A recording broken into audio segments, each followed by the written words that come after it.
ago. Okay, today we will be doing the Saga of the Greenlanders, and it's a relatively short saga, so we'll do it just in one day. And this is part of the so-called Greenland sagas. We'll look at that in a moment. The other saga is the saga that is the second saga is the Saga of Eric the Red. We won't be reading it. There's some overlap between the Saga of the Greenlanders and the Saga of Eric the Red. And we'll just read the Saga of the Greenlanders. If you like this kind of stuff, of course, you can go ahead and read the other saga as well. But we'll look into what is going on, because this is really interesting. These two sagas are accounts of the Vikings, the people from Greenland, going and finding North America. So these are sagas, but at the same time they provide some sort of a historical account of what happened, and how reliable that account is. It's not 100%, of course, but especially because these two sagas that talk about the same topics, there is a lot of overlap there. So they kind of corroborate the information in the other one, and that gives, and that's of course is evidence that some of this actually happened, and it's like these sagas give a window to prehistoric times when recording of these events was not done yet. So they were written a couple hundred years later, but of course when Icelanders started to write down the sagas, that was early, considering the entire world. They were kind of ahead of the time.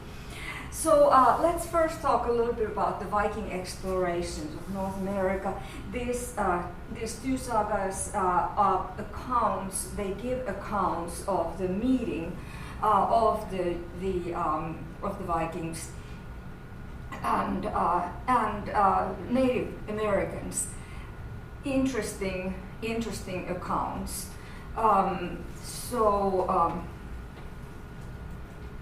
So here is Leif Erikson. Everybody has heard about Leif Erikson. It's a statue. How much he was like this statue, of course, we don't know. But he was a tall man and imposing looking. Like, you have these short descriptions of the physical characteristics. And Leif was actually, he's got this cross on his neck, and that is because he was given the orders by the Norwegian king to convert Greenlanders into Christianity, and Leif did that. He was not so horrendously enthusiastic about that, but he went ahead and did it anyway. Leif Erikson, his name is written in different ways. Erikson with two S's, where the first S is the possessive Eriks, and then son. And sometimes in American sources, in British sources, the other S has been deleted, but it's kind of like merging these two S's, the morphemes and a morpheme and the S from son. And in Icelandic it would be Leif Erikson. And this, I'm going to be posting this on Blackboard. This particular link is really interesting because it gives a lot of information about Leif Erikson, and gives some pictures about Leif Erikson sighting America, and you can read more about the Viking Age here. So Viking Age 790 to about 1100. Leif Erikson is born somewhere around this time between 970 and 980. probably in Eriksstaðir in Iceland, and then 970 to 1030 approximate time indications Vikings expeditions to Greenland, which is Newfoundland today in North America. And these are real places where they actually went. And the radiocarbon dates, those studies are really interesting. Given for the remains of the Viking settlement in Newfoundland, is they have found these the remnants of the settlements, and the radiocarbon dates it between 980 and 1020. So these are real dates. It's relatively close. It's only 40 years apart, and we can place Leif Erikson and his family, his Viking friends. At that time, 985, Eric the Red founds the northeastern settlement in Greenland and moves there with his family. This Eric the Red is Leif Erikson's father, and he had at least 4 children who are mentioned in these sagas. And they were, all 4 of them were explorers. 1003, Leif Erikson succeeds his father, who is now dead, as paramount chief of Greenland, and then we move beyond Leif Erikson's times. But this website is very interesting if you want to read about the early life of Eric the Red and Leif Erikson. Here is a reconstructed church at Brattahlíð in Greenland, because Christianity came there. It came slowly. It's tough to do it quickly because people have their pagan habits, but they started building these churches there. And Leif, when first he went to what is Scotland, the islands outside Scotland, Hebrides, and he was also in Norway. So here, this is a pretty clear map about Greenland. There's Brattahlíð, and there's Helleland or Helluland, which they found. That was the stone slab land. They didn't want to go there because it looked really bleak. Continued south, and there's Newfoundland. They called it Greenland because they found grapes there and started bringing back grapes and grape vines. So here's the place that they did the radiocarbon dating of a Viking settlement there. It's quite fascinating that they've been able to actually verify that nowadays with today's science. And so it goes on. This is relatively long, but here's a reconstructed hall in North America, in Newfoundland. And so just if you want to read more, there's a little bibliography here at the end. So that was that website, and I'll be posting that. But let's go back to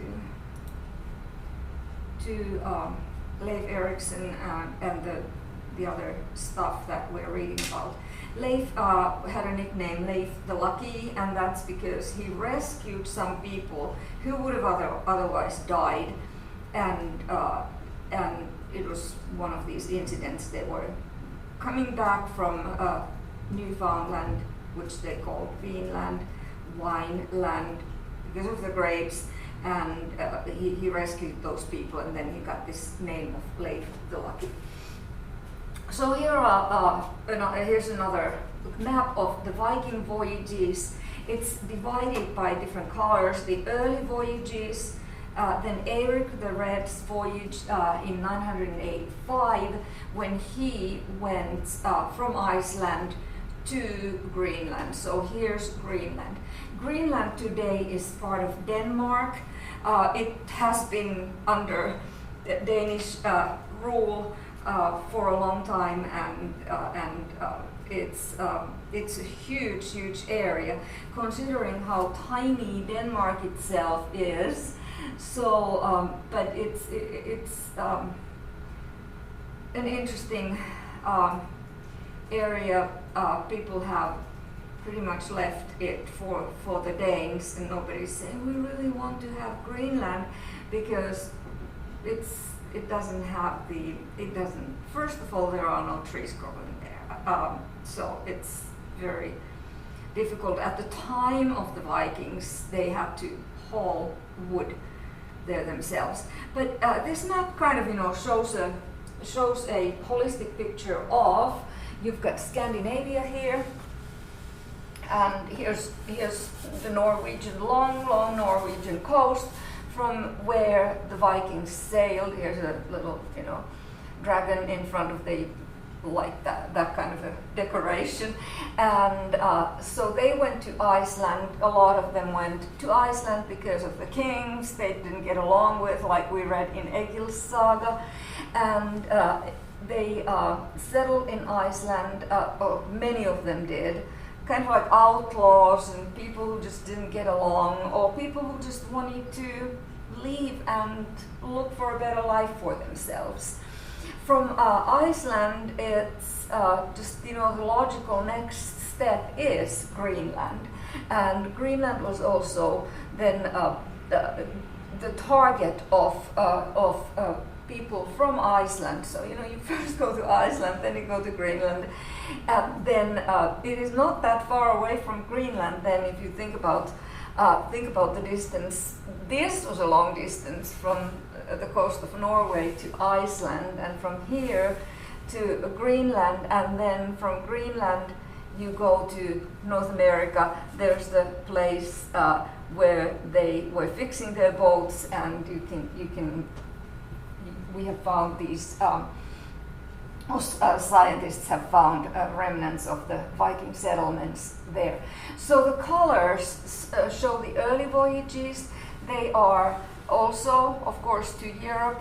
From Egil's Saga, you remember how people went to Egil and his buddies went to pillage here on the west coast of Europe. They also went to England and sang poems there, or recited poems in the courts of the English kings. And from there, the connections to Iceland were relatively easy. Of course, it's not an easy trip anyway. So Eric the Red, who is Leif Eriksen's father, in 985 from Iceland, the western parts of Iceland, sailed to the southern tip of Greenland. And then in 985-86, there was this guy, Bjarni Herjolfsson, who is marked by this purple line here. From Iceland, went along the North American coast and came to Greenland then. But he is not like Leif Erikson. Got this name or title of the honor of having found North America. I mean, he was an explorer. Bjarni had gone there already, but he didn't go to inland, and so he was just kind of like sailing around and making notes of the different places he saw. Then in around or in 1000, Leif Eriksen's trips are indicated with the red line here. So from the western coast of Greenland to North America. And Thorfinn Karlsefni married Leif Erikson, Leif Eriksen's brother's widow, and Gudrun, and he was also an explorer, and he also went here. This was a place where Leif Erikson then was renting out his houses that he had built there, his cabins, and he said, I'm not going to sell, but I will rent. I will rent for you. Okay. Here's Greenland today. The capital of Greenland is Nuuk, and that's how it looks today. If you imagine the place without any of these houses, so you can see the green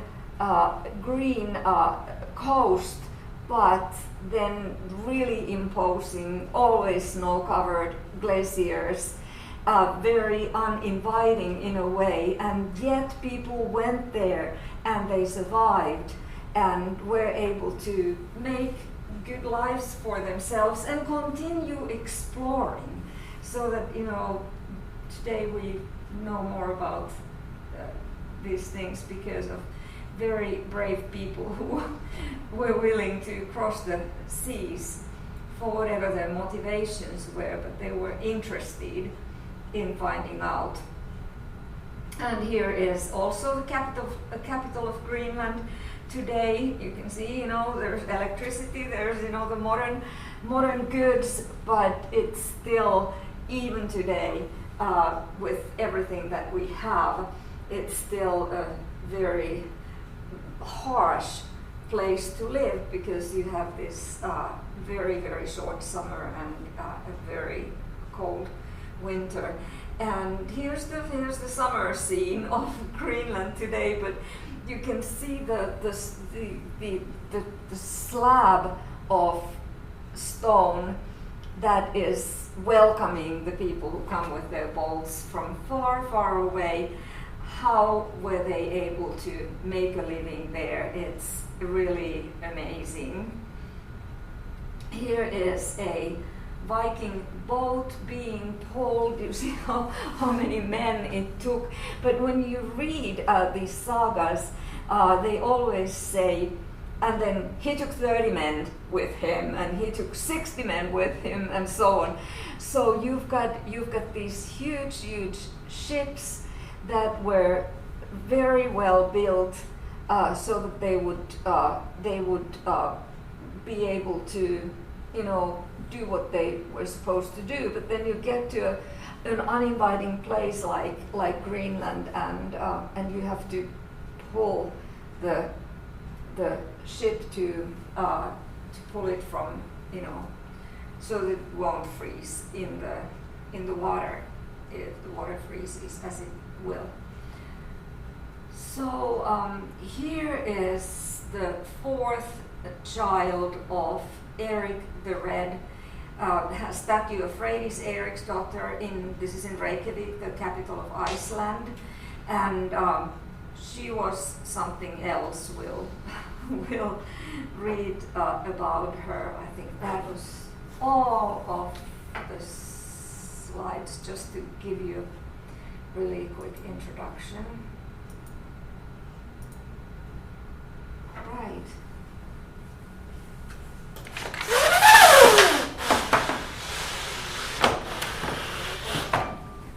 Turn on the light so we'll see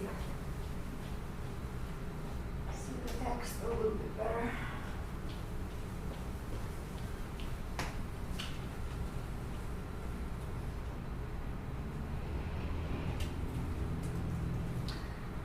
So Vinland sagas, as I mentioned, they consist of two different sagas: the Saga of the Greenlanders, which we read for today, and Erik the Red saga, which kind of, you know, overlap. They tell about some of the same things, actually many of the same things. And on pages 632 forward, what you have here in the book is a comparison of the topics of what these two different sagas cover. We are reading the Saga of the Greenlanders, but you will find similar topics. There is not a complete overlap. They tell slightly different stories, but these 4 pages, you can see the excerpts. They tell about the same things, about what what happened and when the Vikings went and discovered America. So the time of action of these two sagas is around 970, from 970 to 1030.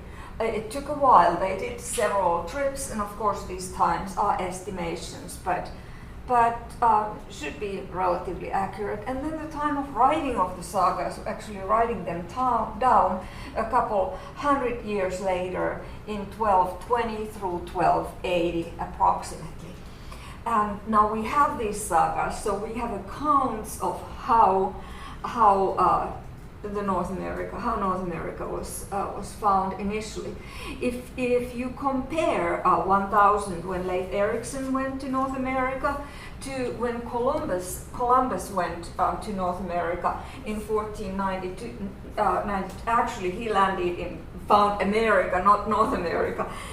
He landed in the Caribbean island. When he went there with his 3 ships. Everybody learns these at elementary school. Do you remember the names of the ships? The Mayflower. That was a little bit later. Oh, Pilgrims came, Nina and Pinta and Santa Maria, right? Yes, I remember because it has to do with like the sun or something. I don't know. Yes. So that was, if you compare 1000 to 1492, almost 500 years later, and Columbus has gotten a lot of credit for finding America because he found it at the times when things were written down, things were reported more thoroughly. 500 years earlier, when the Vikings went to North America, for a long time, it's like, I remember even kind of like reading that, Leif Erikson did he really find America? Yes, he did, which is now verified, and then the sagas kind of like corroborate the stories, and these are real things that happened there. But of course, when you you orally tell the stories for a couple hundred years, of course they change. And that's why we have these 2 sagas which tell a little bit different slants of similar stories. So Leif Erikson was the son of Eric the Red. So we have Ericsson, Eirik or Erik.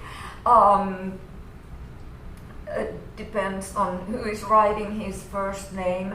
Ericsson, Leif, the son of Eric, but Eric the Red, this was his nickname. Eric the Red had these 4 children. He may have had more because people also had often illegitimate children, and actually one of these was an illegitimate one, and that happened to be Freydis. But anyway, these 4 have their names in the history books, in the histories, so we know about them. Leif, because he was Leif Erikson, who found North America, but he had 2 brothers who were also explorers, and a sister who was an explorer. So we have Thorold, and he was actually killed in an encounter with the Native Americans in Newfoundland, which they called Greenland. Then Thorstein, who died of an illness in Greenland. Thorstein married Gudrun. She was a Gudrid. I'm sorry, I misspelled Gudrid. So Gudrid was a very famous woman. There's a line in the saga which says that she was something like extraordinary, striking looking, and obviously very brave. Came to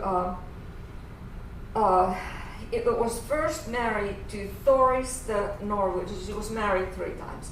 Not by divorce, but her husbands kept dying. So first husband was Thoris the Norwegian, and then the second husband was Thorstein Ericsson, Leif Eriksen's brother Thorstein. Thorstein died of illness, and then after that Gudrid married. The third time he married another explorer who was Thorfinn Karlsefni. So interesting, very strong woman who actually gave birth to the first white child in North America, and the baby's name was Snorri. Snorri, I think it's spelled. So that was by Thorfinn Karlsefni, and she what is always told of Gudrid is that from her line and Thorfinn's Karlsefni's line, there were 4 bishops. Their ancestry, they became bishops. She was very pious, also promoted Christianity, and became a nun, and went to a pilgrimage during her later years, and was a kind of like a key figure in establishing religion there in Iceland later on. Okay, and then we have Freydis, who is the sister of Leif and Thorold and Thorstein Ericsson. So she's Freydis Eriksdotter, the daughter of Erik, and she was also an explorer and a very, very strange person, as we can learn when we read the Saga of the Greenlanders. The kinds of things she does, she ends up just killing a whole bunch of women, actually 5, but herself, because nobody else wants to kill these women. So okay, I'll do it, and she goes and with her axe and kills 5 women who are part of their own expedition there to North America. So very interesting. And then says nobody can talk anything about this, you just keep it quiet, because she knew that this was not something that would bring her positive fame when she goes back to Greenland. And it's true, because when Leif found out about it, it wasn't nice, but anyway, very interesting. So we start the first chapter by a story of a person who is not necessarily a key to the saga itself, but gives again the background information. Herjolf was the son of Bard Herjolfsson and a kinsman of Ingolf, the settler of Iceland. So Ingolf has been mentioned also in Egil's saga, that he was or in the notes at least. So Ingolf had settled Iceland the first, according to the sagas. So we have on page 636, toward the bottom of the page, Erik's children were Leif, Thorold, Thorstein, and a daughter, Freydis. And Freydis was married to, of course, a man whose name starts with Thor. There's another Thorvald. Not Thorvald, but Thorward. The key difference here in one letter. Freydis was married to this person, but it's interestingly said that it was not a marriage of love, at least on the part of Freydis. The description of her is she was a domineering woman, but Thorward was a man of no consequence. She had been married to him mainly for his money. So it's a very negative picture that we get about Freydis from the very beginning of the saga.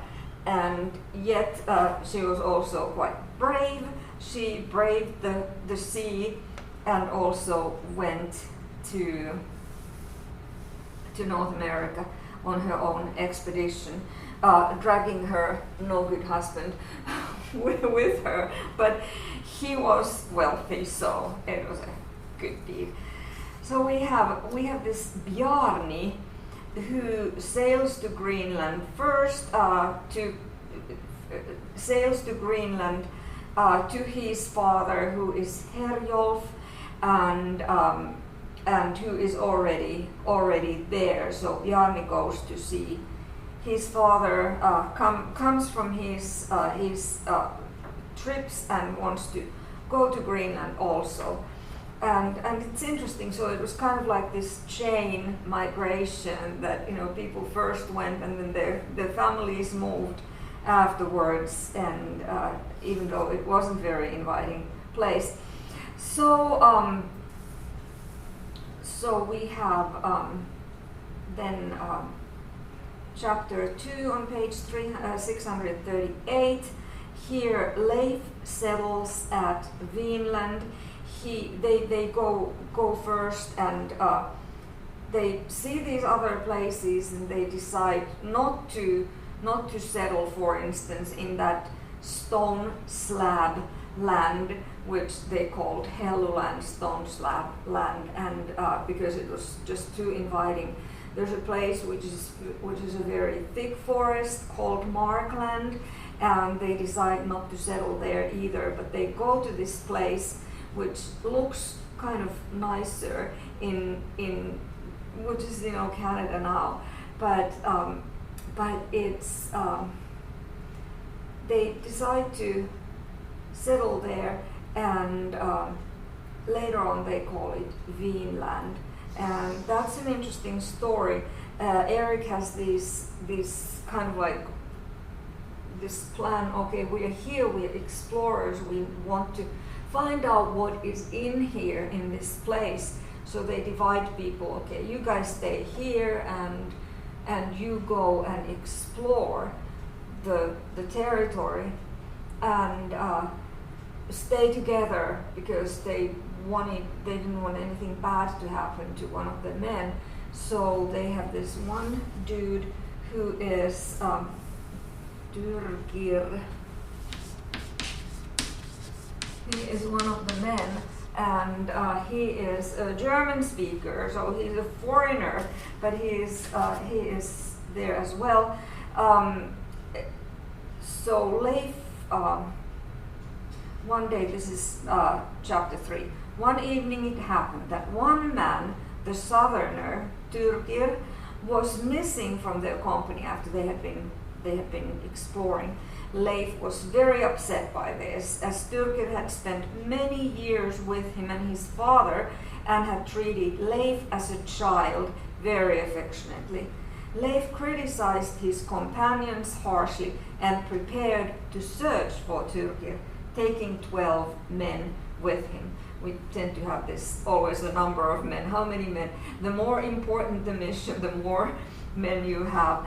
And so they had started looking for Turkir, and he comes forward and looks very, very happy and very glad.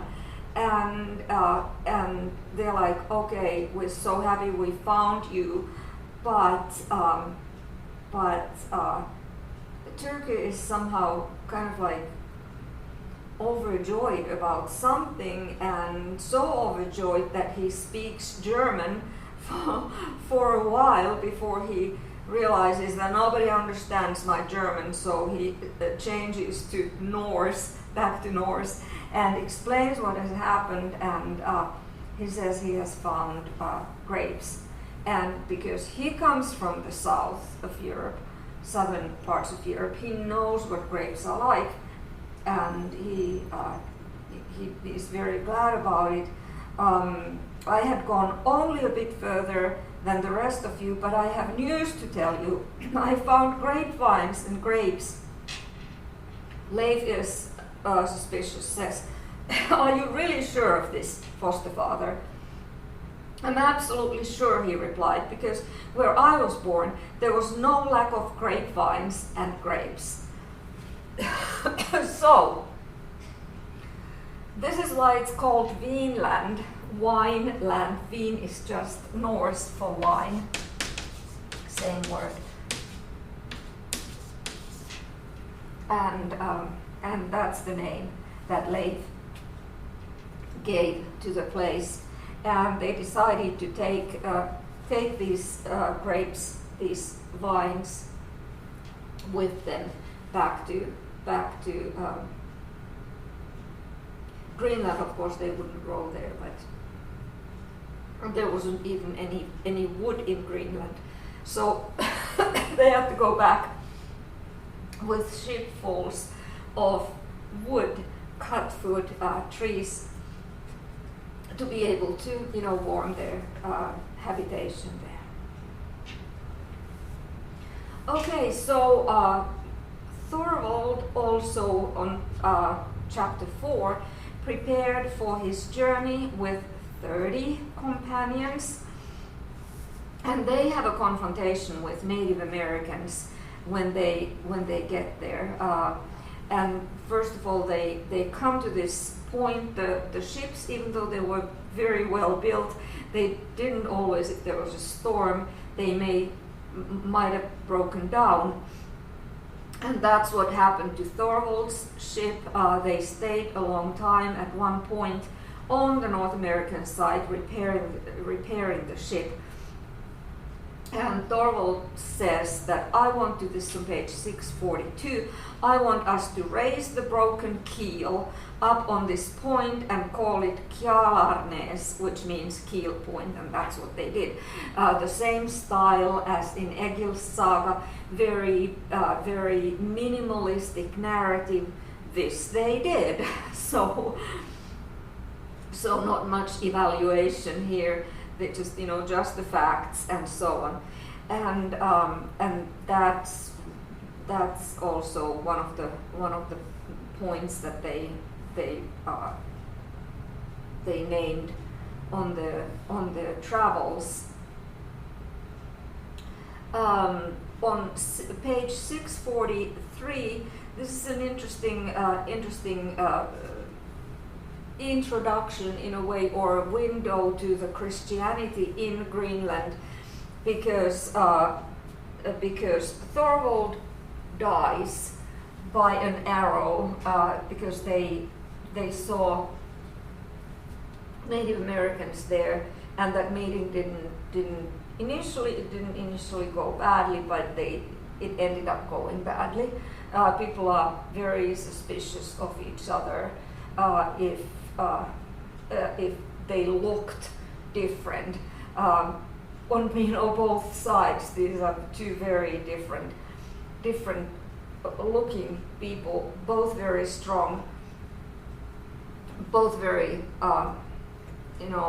courageous and obstinate, probably, and making horrible generalizations, but it kind of enters into the picture that, okay, here are these intruders, and how are they going to be mingling with the natives? It takes a long time until they actually meet the Native Americans there. So Thorold gets shot by an arrow, even though he wears a shield, but it goes somewhere under his arm, and he knows he's going to die, and he says, you will bury me there in a place where he wanted to first settle, and mark my grave with crosses at the head and foot, and call the spot Krossanes, which is cross point. And then there's an explanation. Why did he want to mark his grave by the name Krossanes, cross point?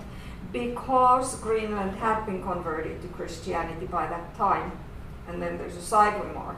Although Eric the Red had died before this conversion, so it was his sons who were much more exposed to Christianity, and before that it was like totally pagan times. So Thorold dies, and they did everything as he advised, and so on. In the spring, again, spring comes, and that's the time to travel, and they make ready for the voyage back to Greenland. They steered the ship into Eriksfjord and had plenty of news to tell. Leif didn't take part in this. Leif was the first one to go, Thorold then. So then we have the next brother, the Thorstein Ericsson.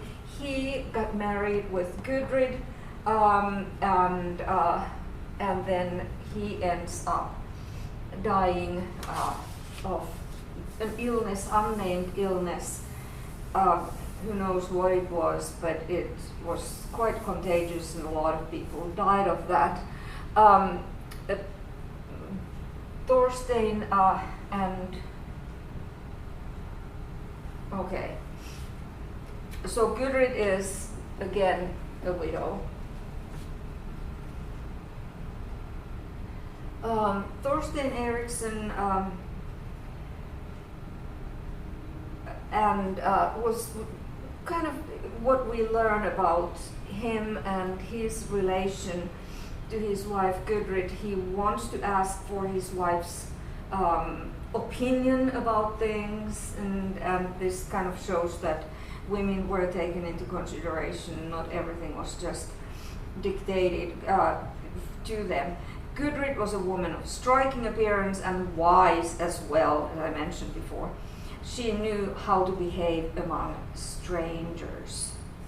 So they are actually put to live with in a house where there's another Thorstein and his wife Grimhild, and so Gudrid and Thorstein and another Thorstein and his wife Grimhild live in the same place, and because you go to Greenland and you don't necessarily have a house already there, and you can't just go and buy a house.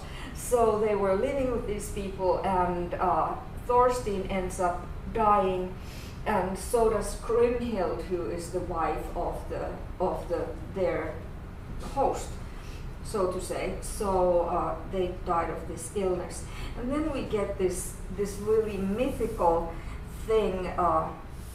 Then later on, when Gudrid is already then married to Thorvin, and she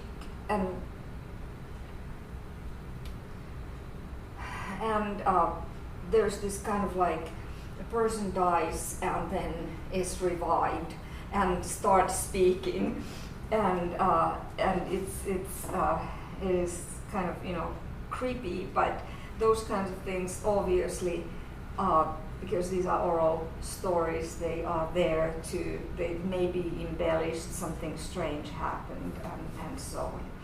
So in chapter 7 we hear about Freydis Eriksdotter, the daughter of Erik, and people are talking about this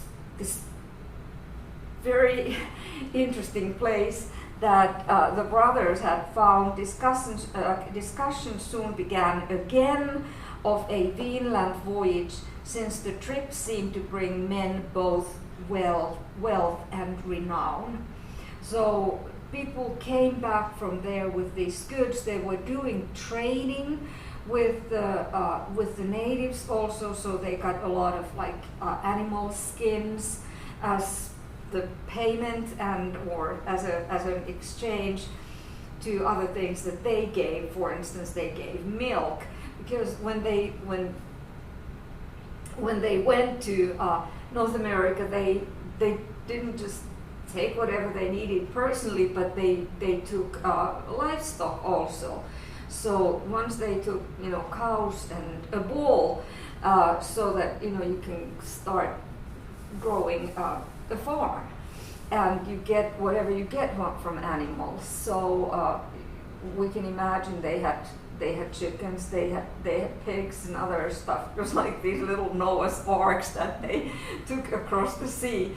And so one time they took this bull, but they had cows. So they were trading. The Indians came, the Native Americans came there with stuff to buy with, which was fur and whatever, like skins, and they wanted to buy weapons, but Karlsefni, who went with one of the consecutive trips there, he said, no, we are not selling weapons, our weapons, even though their men were interested in selling them, but he put his foot down and said, no, we're not selling them. But they bought these furs, for instance, in exchange of milk, cow milk, and milk products, and then at one point because they had this bull there as well, the bull's scared.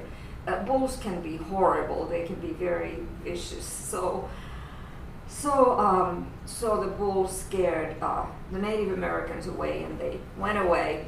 But anyway, this is just part of course these stories are told so much from the point of view of the Vikings that it would be really fascinating to know how the Native Americans saw these weird looking people who had just come across the sea and were now settling there with their animals and so on. So that's what we're missing here. We're missing their point of view completely. And so back to chapter 7, the same summer, that Karlsefni, who was Gudrun's husband, and Gudrun was one of the Eriksson's widow. The same summer that Karlsefni returned from Greenland, a ship arrived in Greenland from Norway. The skippers were two brothers, Helgi and Finnbogi, who spent the winter in Greenland. So we have introduced these two brothers, Helgi and Finnbogi, and they were Icelanders. And then again, the style of the saga is really interesting. We now turn to Freydis Eriksdotter, who set out on a journey from Gardar in Greenland to meet with two brothers, Helgi and Finnbogi, and to propose that they all make the journey to Greenland on their ship and have a half share of any profits from it. And they agreed to this. So they always, you notice a couple of times it's mentioned that what are we going to do with the profits from this trip? And the profits were clearly, whatever they brought back from there. They brought wood, they brought the grapes, they brought animal skins and whatever that was practicable to bring back, and that was valuable in Greenland, where many of these things could not be acquired. So Freydis is like, okay, all my brothers have gone there, I'm going to go there too. And these two dudes from Norway come, and she's like, okay, let's all go there, and let's go on your boats. And then so she goes to Leif, her brother, and asks him to give her the houses that he had built on Greenland. He replied, as he had before, that he would lend the houses but would not give them to anyone. So he clearly had plans about North America, become one of the permanent immigrants. That didn't actually happen because he ended up dying in Greenland. But anyway, so they go there, and then things get kind of like really weird, because we have a strong-minded woman, one of the Erik the Red's children, and it's kind of interesting to see how she behaves. the last chapter, Freydis returned to her farm and livestock, which had not suffered from her absence. She made sure, this is when she's back in Greenland, but when she is still in North America, in Greenland, she has these weird things. It's kind of, looks for confrontations and says, I want your boat because it's bigger than mine. And says this to the brothers, and then she then says, okay, everybody needs to be killed from this other settlement there. So this is on page 650. Not being able to ignore her upbraiding any longer, he told the men to get up as quickly as they could and arm themselves. Having done so, they went at once to the longhouse of the brothers, this is Helgi and Finnbogi, entered while those inside were still asleep, and took them, tied them up, and once bound, led them outside. Freydis, however, had each of the men who was brought out killed. And soon all the men had been killed, and only the women, and these are their own people. She had come there with these two brothers and their men. Very egotistical, to say the least. Soon all the men had been killed, and only the women were left, as no one would kill the women. So Freydis spoke, hand me an axe. This was done, and she then attacked the 5 women there and killed them all. And then she just goes back to Norway, to Greenland, and it's kind of fascinating. This is a very short saga, and it's very readable because it is like the sagas, tells the story. It doesn't really add any decorations, but you get the gist of the idea, and then you can interpret.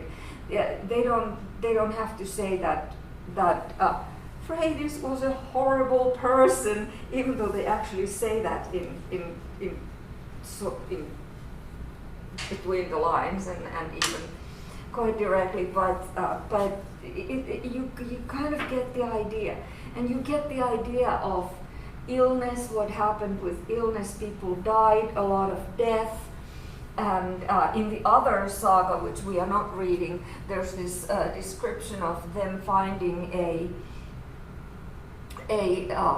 beached whale there, and they went and ate the beached whale. I mean, it's kind of like, of course, there's something wrong with the whale if it's on the land.